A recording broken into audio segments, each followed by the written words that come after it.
పొద్దున్నే పిల్లలకి లంచ్ బాక్స్‌లోని ఏ రెసిపీ పెట్టాలి అని చాలా టెన్షన్ పడుతూ ఉంటారు కదా ఆడవాళ్ళు. ఈ రెసిపీ అయితే చాలా ఫాస్ట్‌గా అయిపోతదండి. తప్పకుండా మీరు కూడా ట్రై చేయండి. ఆలు రైస్ అండి. చాలా బావుంటది. పిల్లలు ఒక్క స్పూన్ కూడా వదలకుండా చాలా ఇష్టంగా అయితే తినేస్తారు. మంచి ఫ్లేవర్‌తో అయితే ఉంటది.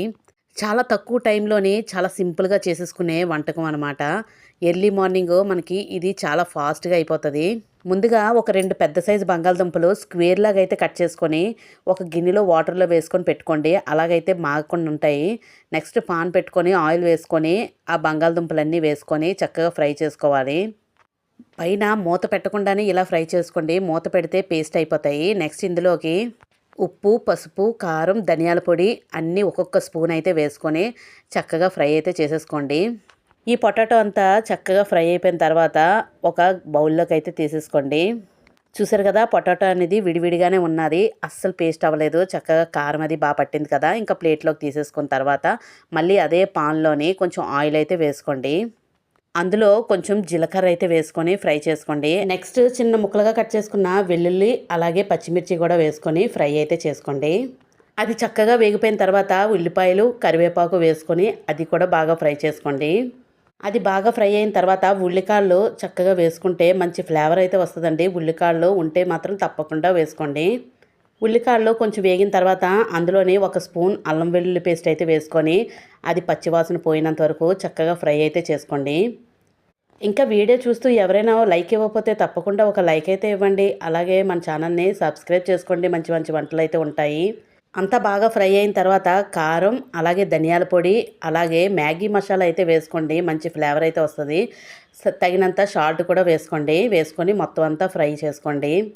ఈ మసాలా అంతా బాగా ఫ్రై అయిన తర్వాత ఇప్పుడు ఇందులోకి మనం రైస్ అయితే వేసేసుకుందాము.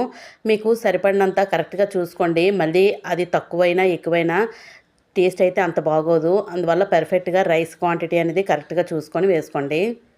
రైస్ వేసుకున్న తర్వాత చక్కగా కారం అంతా దానికి పట్టేలాగా అయితే బాగా కలుపుకున్న తర్వాత అందులోని మనం ఫ్రై చేసి ఉంచుకున్న పొటాటోని ఇప్పుడైతే అందులో వేసుకోండి. వేసుకొని మొత్తం బాగా కలపండి.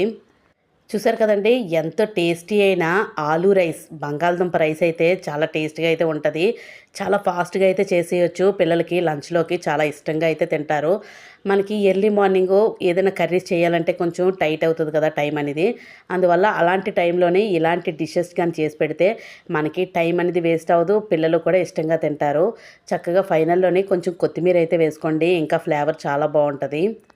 చూసారు కదా, యమ్మీ యమ్మీ ఆలూ రైస్ అయితే ఇంకా రెడీ అయిపోయింది. ఇంకా ప్లేట్లో సర్వ్ చేసుకొని తినేయడమే. చాలా బాగుంటుందండి. మీరు తప్పకుండా ట్రై చేయండి. మీకు ఎలాగొచ్చిందో కామెంట్ సెక్షన్లో అయితే పెట్టండి. ఇంకా వీడియోస్ ఎవరైనా చూస్తూ సబ్స్క్రైబ్ చేసుకోకపోతే తప్పకుండా సబ్స్క్రైబ్ అయితే చేసుకోండి. ఇంకా మంచి మంచి వంటలు అయితే మన ఛానల్లో వస్తూ ఉంటాయి. తప్పకుండా వాచ్ చేసి మన ఛానల్ని సపోర్ట్ చేస్తారండి మనస్ఫూర్తిగా కోరుకుంటున్నాను. నా వీడియోస్ ఎలాగున్నాయో తప్పకుండా ఒక కామెంట్ అయితే ఇవ్వండి. అలాగైతే నాకు వీడియోస్ ఎలాగున్నాయో నాకు తెలుస్తుంది కదా. అలాగే ఈ వీడియో ఎక్కడి నుంచి చూస్తున్నారో కామెంట్ అయితే చేయండి.